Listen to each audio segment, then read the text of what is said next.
going to be a little bit different from our usual repertoire of what we do here at the SSB. So today I will only be speaking for approximately 30 minutes, and then we have a great presentation by Greg Palma. It is amazing. You guys will be floored on a very deep level. So our hope today was that you would listen to this talk today and then allow the music to serve as our moment of passes, our therapeutic moment, and our moment to connect with God on a more profound level. And music does do that for us.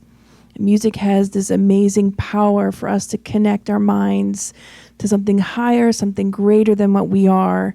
And this can really be any type of music. I mean, from the time you're a kid or you're a teenager and you zone out with your music, you know that music can take you to a different place. So imagine when we actually listen to music that's celestial and uplifting, and how high it could take us. So keep that in mind today, and that will be part of our presentation. Now, what's interesting is as we go through the study of this book, Joanna actually has some of her books, and our chapter books are not labeled, but this particular book it is. But Joanna is very interesting in her writing because she's never black and white.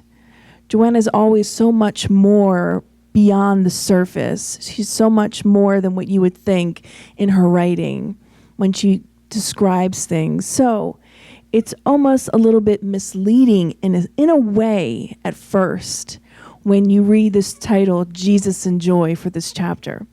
Because she mentions joy like one time throughout the entire chapter. The rest, she focuses on sadness. But she focuses on sadness, why? And that's a question that we should ask ourselves. Why in a chapter entitled Joy would she be addressing sadness? Think about that for a second. From a psychological standpoint, what are some of the hindrances, we could say, that hinder us from feeling joy? One big thing is sadness. So let's start off and let's allow her words to guide us, because that's basically what she does in this book, is guide us on how to get closer to Jesus and to understand him and to understand these enlightening ideas and ideals. So she starts out by talking about understanding sadness. Sadness, a serious illness, she calls it, that you must fight against starting right now. We all have on occasion moments of sadness. We're not necessarily going to hit the whole gamut of sadness and diving into mental illness, only because we don't have time for that today, and that's not we don't have time for that today. But this applies to everything. Joanna doesn't say specifically depression. She doesn't say melancholy. She just uses the word sadness. And all of us, to some degree or another, have experienced sadness in our lives.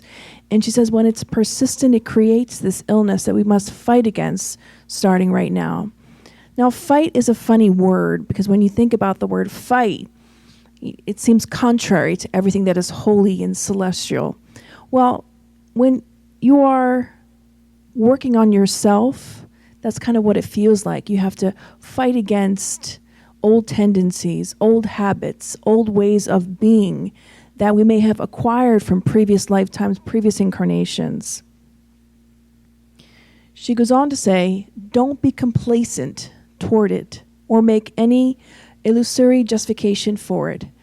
So many of us might, in explaining our sadness or our current condition, find a lot of excuses to explain, well, this is why I feel this way, and this is why I'm going through this, and this is just the way that it is, and this is just how I am. Those are probably some of the worst words we can use for ourselves in terms of our spiritual enlightenment, because we are never just how we are. We are constant evolving beings, and whether or not we choose to evolve, life will push us in that direction, because the law of progress says we must progress. So it's up to us to take the opportunities and the experiences we have in this lifetime to progress, to not be complacent, and to not make up excuses or justifications for why we feel the way that we feel, but rather begin to change it. She goes on to say, everyone, not some people, everybody has a myriad of problems. Without them, however, there would be no motivation to struggle, to progress. When we lived in darkness, like literally when there was no light before Thomas Edison came around, the struggle that we went through pushed Thomas Edison and many minds like him to create the light bulb and many other inventions in the world. Because of the struggle, because of the motivation to get through it, came about a lot of great things. Even though war is terrible on so many fronts, but a lot of great things came out of war, mass production, industrialization. So there are a lot of good things that come out of a lot of struggles. We have to think about that. And it's important for us to remember that this particular sub-sentence or partial sentence, she says that everyone has a myriad of problems. We all have issues. We all have them. Oftentimes we feel like we're the only ones. We are the sole sufferer in this world, and no one else has what I have. Our feelings, yes, are very much unique and should be validated, but we all have issues on very different levels. So it should stand as a sort of comfort to us that, you know what, I'm not the only one. I'm not the only one who's going through this. I'm not the only one who has this issue. There are hundreds of thousands of people in this world that are going through something similar, or sometimes a little bit worse, or sometimes not as bad. But we're all in this together. She goes on to say that depressing longing that alienates and consumes you is a ruthless enemy. Look at her words, they're very strong. To which you freely give in without a fight, broadening its realm of control to the degree that you make room for it. That depressing longing. Have you ever felt that sensation of sadness or that depressing longing feeling that you just sort of, you might give up? You might experience this in many different parts of your life depending upon what you're going through. Maybe it's a breakup, maybe it's a divorce, maybe it's losing a job, maybe it's finding a new job but not quite liking the new job. But it's this feeling inside of you which you just freely, as she says here, give in without a fight. You just give in to that sadness. You give in to that melancholy. And that takes more of a hold on us. Because every time we give in to this sadness, what does it do? It weakens our willpower, as we were reading from the gospel earlier today. Sadness, when we allow it to just overtake us, weakens our willpower. That's why a lot of the time when people who suffer from this do suffer from a weaker willpower, it's more difficult for them to get things done because of this very way of being. She goes on to point out something very important for us, and I think it shouldn't be taken lightly at all.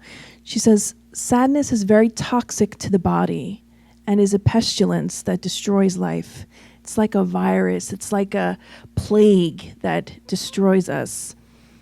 Sadness is very toxic to the body. We already know through modern day science, through studying different emotions and catecholamines and all those things in our body, the hormones and whatnot, and how those interact and how our bodies react to those types of emotions, that we know that sadness is a toxic thing to the body. Let me just say a however here. However, it's important that we acknowledge our emotions when we are going through them to give them validity. But it depends upon us how long we decide to stay in that emotion, how long we decide to stay sad for, or angry, or upset, or any other negative emotion. Because we're human beings. We're allowed to feel feelings and feel emotions. That's healthy. That's normal. The point is how long we're allowing ourselves to be to that point where it gets to the level where it's toxic to the body. Does that make sense to everybody? So she goes into making us understand what sadness is so we can clean it out of our system. So we can have it no longer as an impediment to our joy, because it's opposite, if you think about it, to everything that is joy. Everything that surrounds joy, what you could picture in your mind. Sadness is everything opposite to that. Understanding sadness, opposite of joy. She talks about sadness resulting from two factors amongst many other factors that we can read about in the spiritist literature. But ones specifically that she focuses on, and she says past recollections as a spirit, meaning our past lives. Obviously, we live many lifetimes. We are millennial creatures. And also perturbations due to obsessive repercussions. So obsessive processes also can cause this. She says in the first case, in the case of past recollections as a spirit, pessimistic feelings must be eliminated, forced out of the unconscious by way of new, pleasant, and positive ideas, which you must cultivate and strive to fixate on your mental screens. Let's pause there for a moment. We are creatures of habit. We are creatures of habit. If you read in the newly translated book, Evolution in Two Worlds, is now in English, you can read about how much habit and recapitulation is such a part of our being and a part of our growing process that it can be, when it goes towards the negative side of things, such as creating bad habits and such as pessimistic feelings and creating the bad habits of having that, we could see how much of a hindrance that is for our own evolution. Pessimistic feelings must be eliminated. It's pretty clear.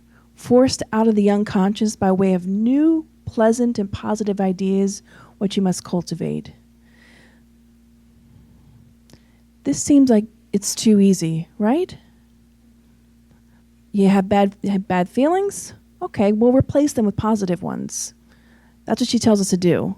But when you actually try to start to do this, it's not that easy.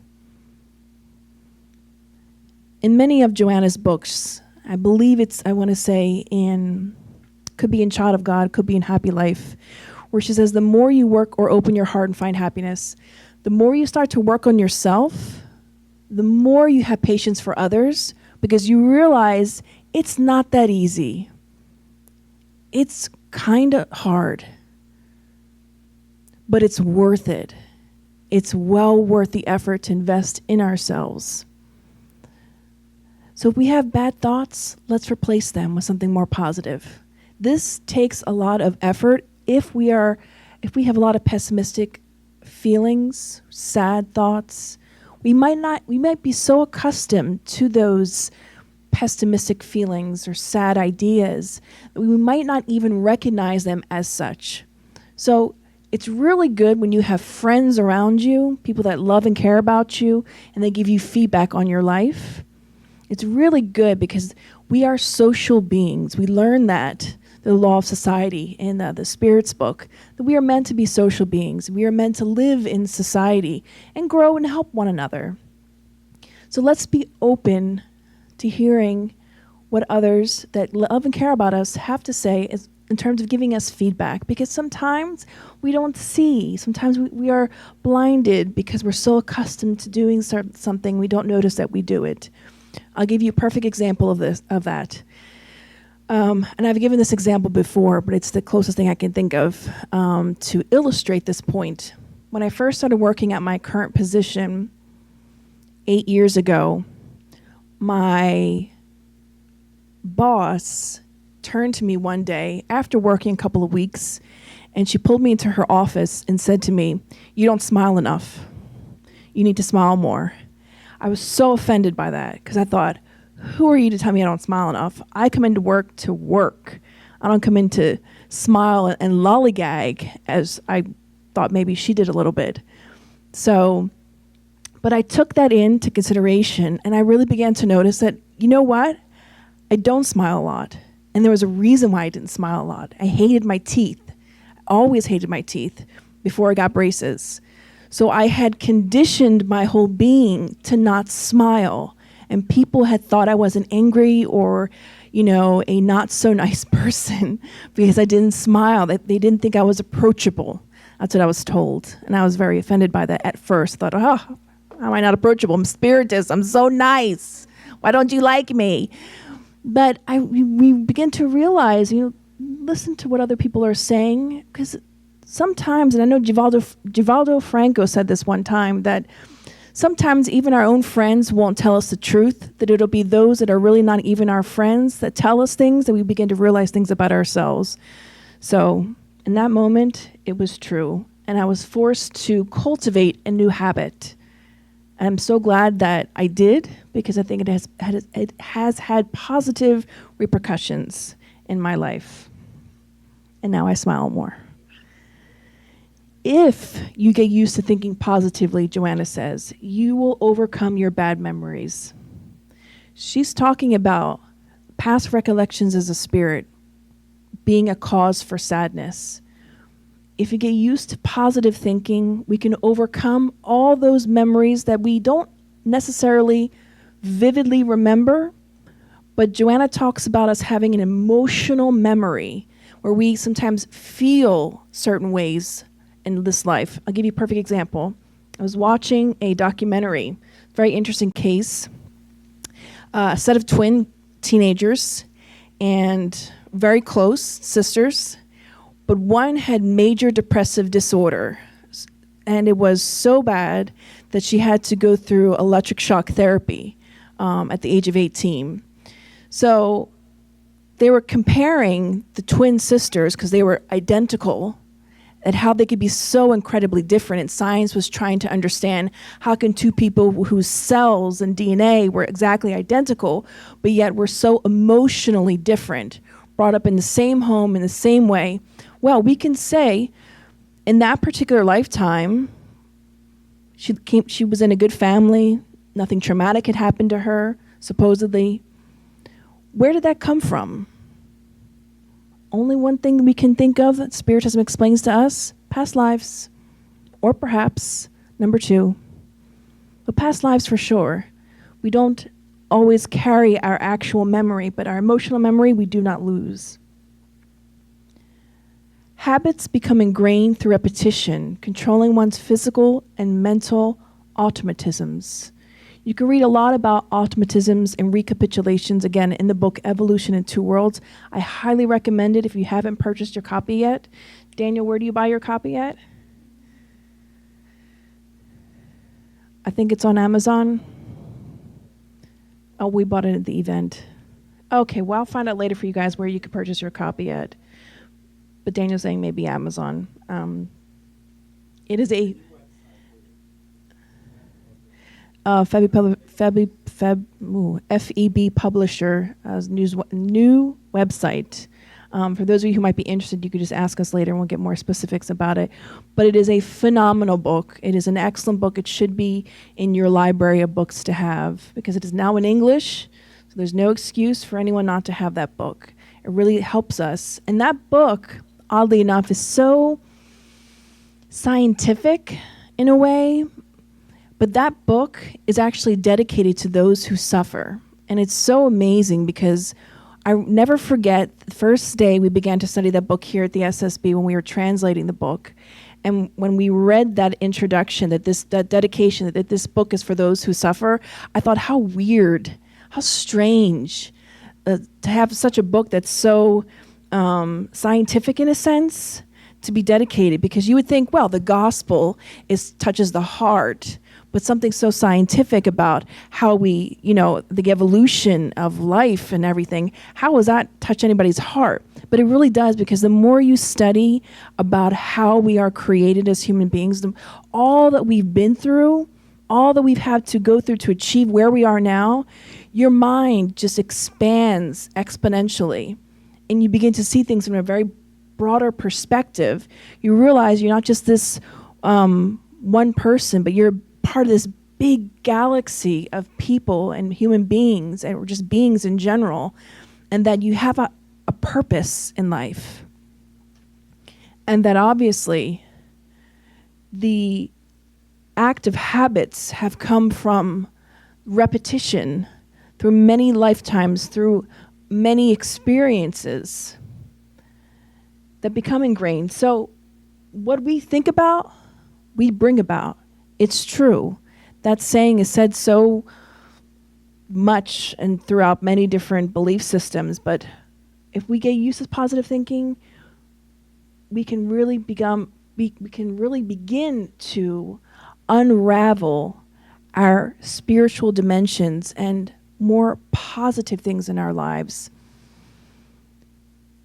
That's why in the Spirit's book it says it's good to know ourselves so we can know where we are at on this spectrum of positive or negative ideas or pessimistic feelings, or how we're feeling about ourselves, the world around us. It's important for us to check in with ourselves to see where we're at on our evolutionary scale, to know if we need to change our habits or not.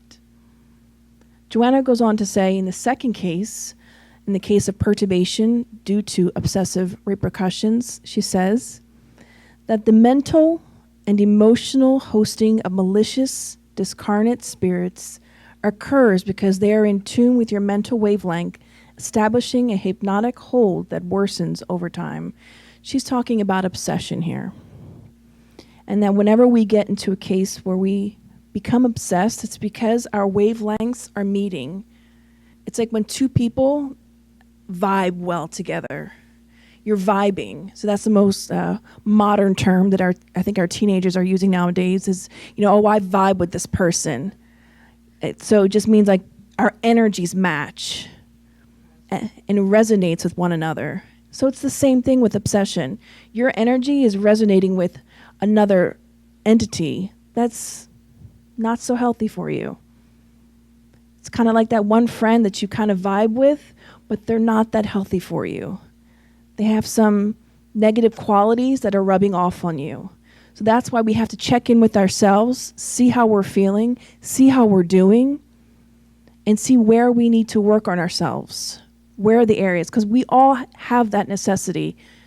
We all have that need to work on ourselves. We all have that within us. It's just a matter of asking where it is. But she says, in both cases, we are indebted to the sovereign laws of life. So all the laws of life, you can read about them in the Spirit's book, which for some odd reason is not up here. In the divine natural laws, the law of society, law of love, charity, all the laws. But what's really beautiful are the reminders that she gives us in this chapter about joy and about reaching higher levels. She says, you have not reincarnated only to pay, but rather to reimburse with love, freeing yourself of negative debts by way of appropriate action. We as spiritists sometimes have the bad habit of saying, oh, well, that person's paying off a debt. Oh, that's just their karma. That's what they have to go through. But it's so much more beautiful to view life as a reimbursement process with love, rather than you committed a crime, now you have to go to jail for it and pay the price. No, it's not that way. She reminds us it's a reimbursement with love, freeing ourselves of negative debts by way of appropriate action. So we've not come to this lifetime to suffer, to be sad, to lose hope, to be in a bad situation. That's not the point of our reincarnation, she reminds us, but to reimburse with love all things in our lives. She oftentimes, not in this particular book, but in another one of her books, I want to say it could be The Psychology of Gratitude, in her psychological series, where she refers to Saint Francis of Assisi. And she refers to St. Francis as someone who looks at life in a very magical way, that everything was magical. Life was beautiful. Life was amazing to him. And he really was this way. He used to call, I think they used to say he used to speak to animals, and he'd call the sun or the moon, brother sun, sister moon, or vice versa. So he was very much in touch, very spiritualized. So everything to him was enchanting. Life was enchanting. So that's an invitation that Joanna gives to us as well, when we are reimbursing with love, that we may look at life in a very enchanting way. You know, I was on the phone today, I was video chatting with my, I don't know what you would call her. She's my husband's cousin. So I don't know what that would make her to me. My cousin-in-law, I guess. And we have a similar hobby, her and I. So we were video chatting our similar hobby, and I was showing her all this stuff that I had. And it was interesting because we oftentimes think we get so used to the things around us that we don't give it, what's the word? It's important, so we don't see the value in it, or we take advantage of it, or we don't think much of it. But joy can really be something in our lives if we begin to look at life in a more enchanted way. We really can begin to find the most simplest of things in our lives to be amazing. A child's smile, flowers, the smallest of things in our lives that you wouldn't perhaps even think of. She reminds us again that we are candidates for reaching the summit. We're not convicts condemned to the galleys in the shadows of pointless remorse or wasted tears. Feelings of remorse and wasted tears. In the book, and she has so many books, so she talks about emotions and different areas when she talks about guilt specifically. In the book, Existential Conflicts, when she speaks of guilt and how remorse and wasted tears plays a part in that. We don't have to experience that our whole lives. If we make an error, we should try to correct it, but not lament over it. Because we're not, as she says, convicts. Sometimes we might have this negative perspective of ourselves, but we are indeed not. We are all reaching for that summit. But she says, if you remain in your unhappy predicament, you are your own victim. But if you resolve to get out, you become your own psychotherapist. So if we decide to come out of whatever sadness we are in, we become our own therapist. We become the best person for ourselves. And oftentimes we are the greatest hindrance to our own evolution is within ourselves. This is where she mentions that everything around you is a hymn of praise, joy, and gratitude to God. Take a good look at it. She says everything around you is a hymn of praise. Have you ever met someone who exudes that everything around them is this hymn of praise? Everything is joy, everything is beautiful, everything is enchanting. If you ever got the chance to meet someone like that, you have been truly blessed because you get to see it in the flesh and feel it when you're around that person, what it's really like to be like that. It's almost like a childlike innocence in a way where we look at life with such wonder and amazement, like, wow, as a child would. But she tells us to take a minute and look at that, reflect. It's important for us to do that. But she goes on and talks about Jesus and joy, and this is where she tries to connect us to Christ and his behavior, and so we can emulate his behavior. And she says, only once did Jesus let himself become sad and sorrowful. In Gethsemane, when he alone remained alert while his friends slept close by, despite the decisiveness of the penultimate hour. And he did it out of compassion for his unvigilant companions who were unaware of the gravity of the moment. He always cultivated the joy of hope, the blessing of health, the gift of peace. His was a ministry of joyfulness, of transformation of human being and the old world into an entirely new individual and society. Have a new, up-to-date self-encounter. This is important. Have a new, up-to-date self-encounter and examine yourself deeply without bemoaning your situation, meaning without complaining about it. Then head in the direction of success. This is fundamental, not as a payment, but as a duty yet to fulfill your recovery. God has granted you that right, and you must respond to him by taking advantage of it. So it's so important for us to do this self-reflection, an up-to-date one encounter within ourselves, without judging our own selves, but just coming in contact, checking in with ourselves. She also goes on to say that we probably suffer pressures resulting from people's lack of charity, but yielding to their restricting force is your own decision.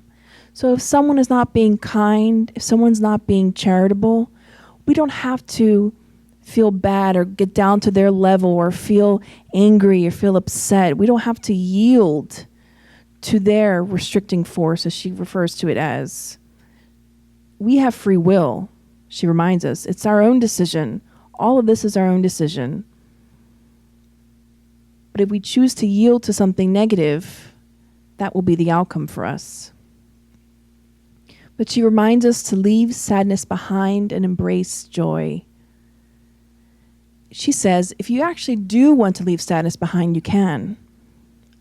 It seems like a simple sentence, but it's quite powerful, and it packs a punch if you think about it. Otherwise, you're responsible because you enjoy it. Let's read that again.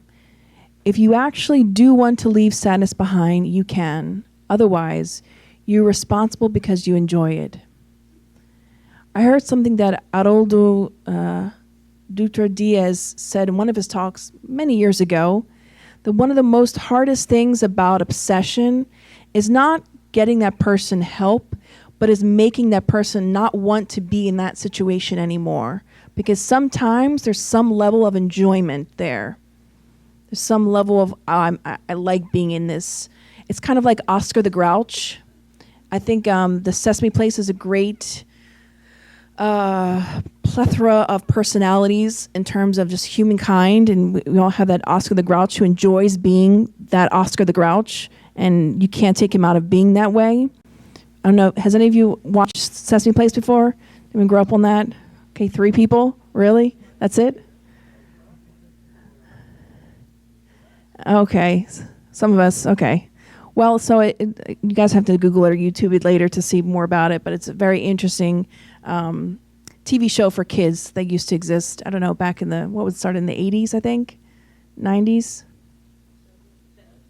70s, woo, before I was born. All right, that's okay. She says, and let's read that again, if you actually do want to leave sadness behind, you can. Otherwise, you're responsible because you enjoy it. This is a serious illness. Rejoice, says Jesus. The kingdom of God has come unto you. That kingdom is within us, waiting to be discovered and inhabited. It awaits you, unyielding. It has come to meet you where you are.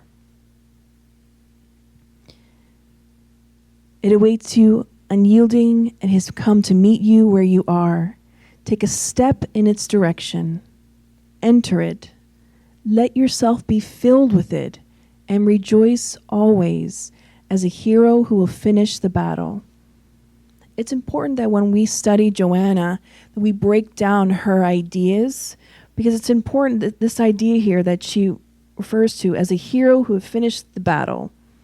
It's important for us to be able to visualize ourselves as that hero, as that person who have finished the battle. She uses a lot of imagery sometimes, and I believe that is because imagery helps us to move forward in our lives, to fight against things within us, fight our old ways, fight our old habits. So it's important for us to really understand what she means, the words behind everything. And today, it just dawned on me that today we will be going reciting a poem. Can I call it a poem, Greg? A poem by Chico Xavier through the Spirit Emmanuel. It just dawned on me that this message really refers to this poem, and how beautifully well synced this talk is today with our musical presentation that Greg's going to bring to us about rejoicing that the kingdom of God has come to you. It is within us. It's not anything exterior. It's not anything physical. It's all within us. And that's how we find our joy. Changing our thoughts, re-encountering ourselves in a new way, not yielding to negativity, but opening up our minds to positivity and new ideas. So, to sort of bring more blessings about joy, and to bring joy to our ears and our hearts, we wanted to introduce our friend, Greg. I think Leo did a great introduction for Greg already. But we wanted this musical moment to be a part of our therapeutic passes, and just this therapeutic moment. But just real quick again, let me reintroduce Greg Palma. He's a very gifted soul. We are honored to have him, who has honored, appreciated, and cultivated his God-given gifts of a cultured heart expressed through his voice. His desire to lift the hearts of his dear brothers and sisters is expressed through a classically trained voice in the style of bel canto opera, bringing to you the beauty of sacred music, celebrating the love of God and his children. Greg also has the gift of celestial singing, or singing passes, with subtle accompaniment of voices from the heavenly realms. So if you all would join me in welcoming Greg, please.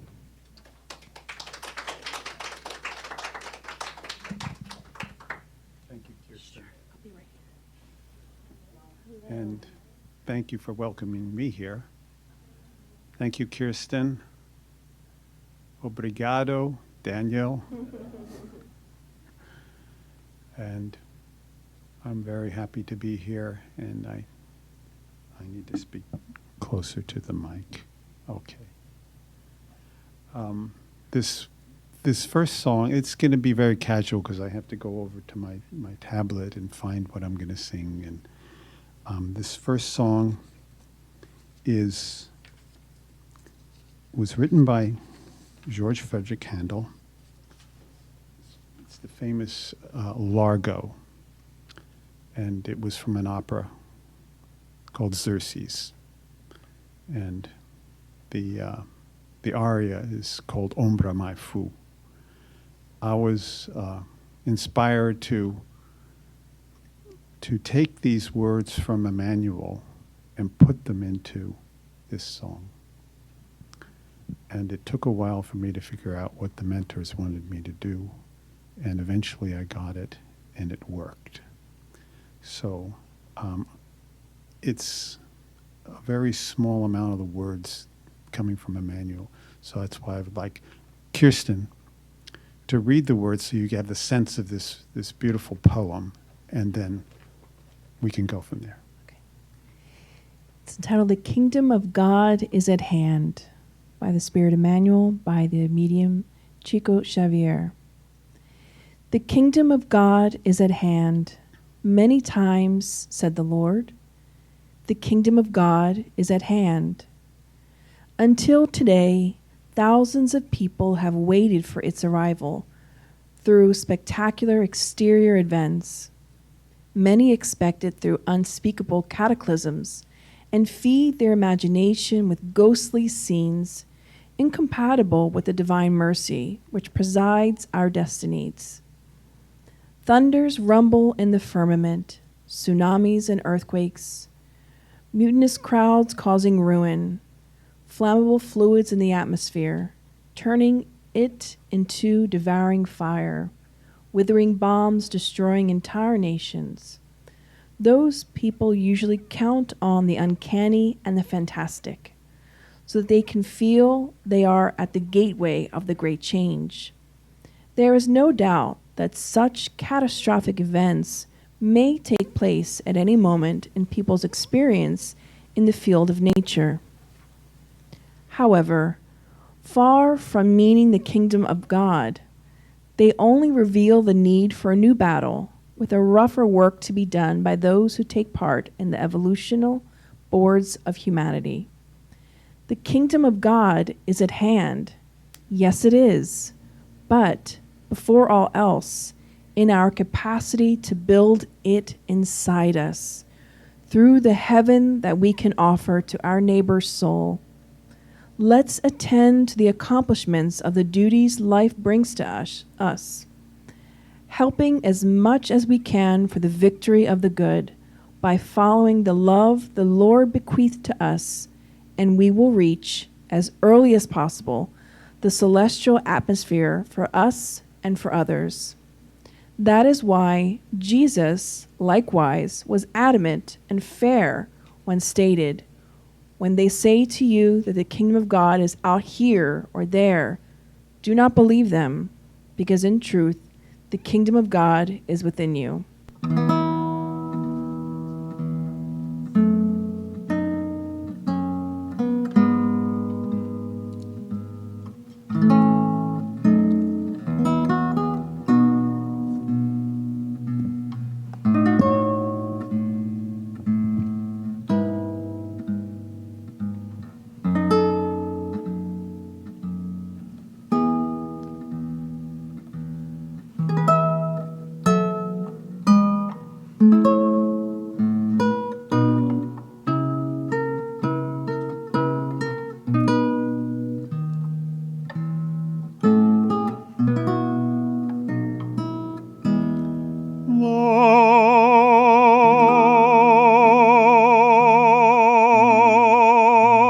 The kingdom of God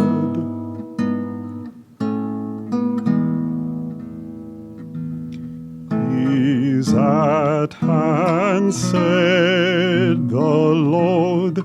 People await its dawn of dark events. The kingdom of God is at hand, yes, it is, but before all of this, follow God's love. Offer heaven to our neighbor's soul. Jesus likewise has said, the kingdom of God is not here nor there. In truth, it's within.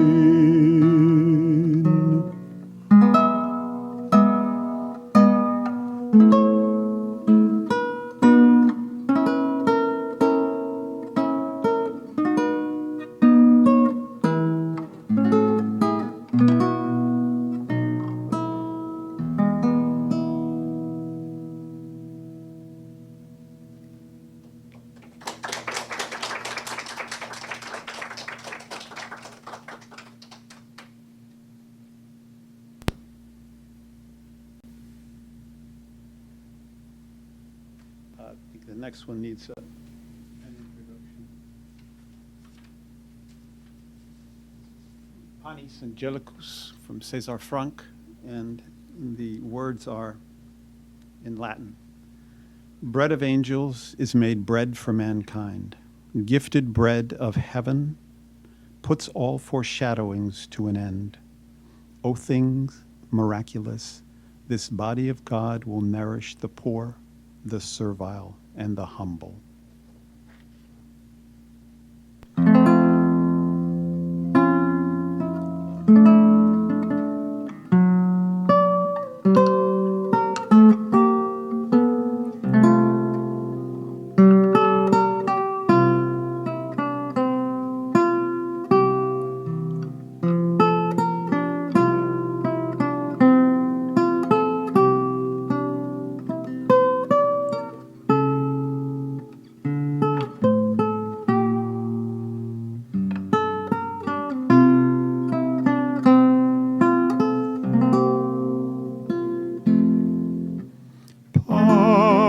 Panis angelicus, fit panis hominum, dat panis celicus figuris terminum, ores mirabilis, manducat Dominum, pauper, pauper, servus et humilis,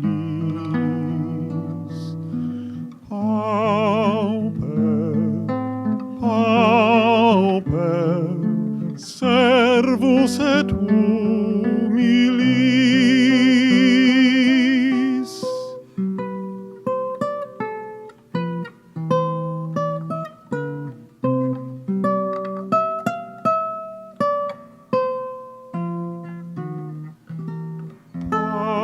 Panis angelicus, fit panis hominum, dat panis celicus figuris terminum, ores mirabilis, manducat Dominum, pauper, pauper, servus et humilis,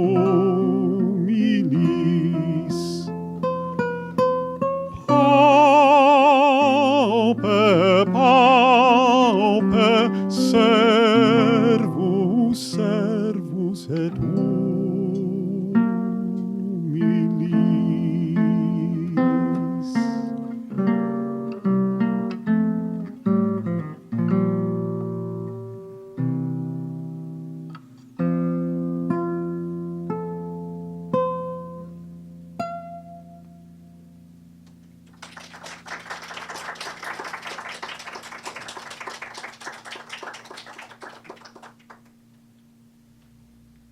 This is the Ave Verum Corpus by Mozart.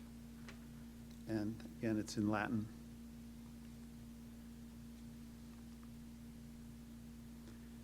Hail, the true body born of the Virgin Mary, having truly suffered, sacrificed on the cross for mankind, from whose pierced sides water and blood flowed.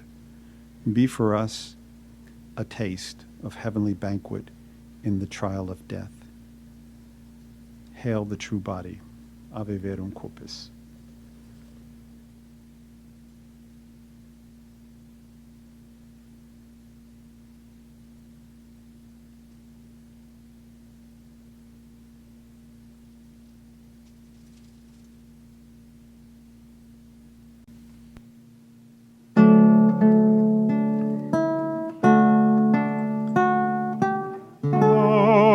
Ave, Ave,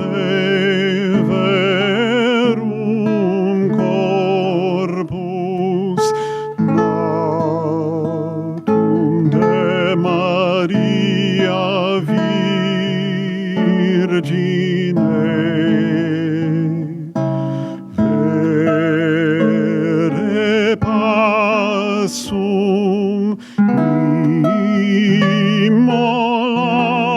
immolatum in cruce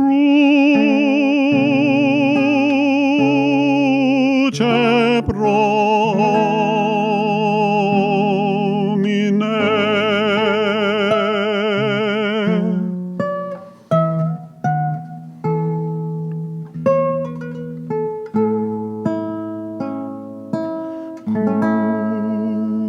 Cuius latus perforatum unda fluxit et sanguine.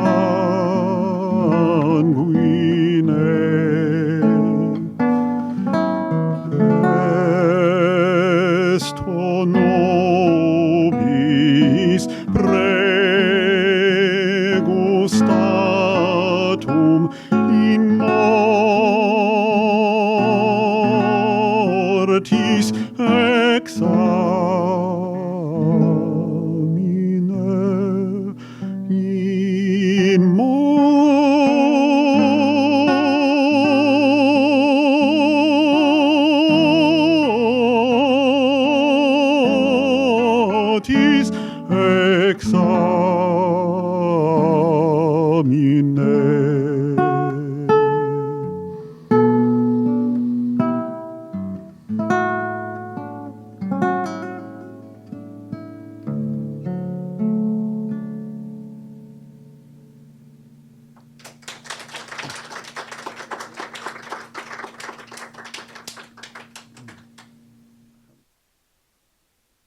Schubert Ave Maria.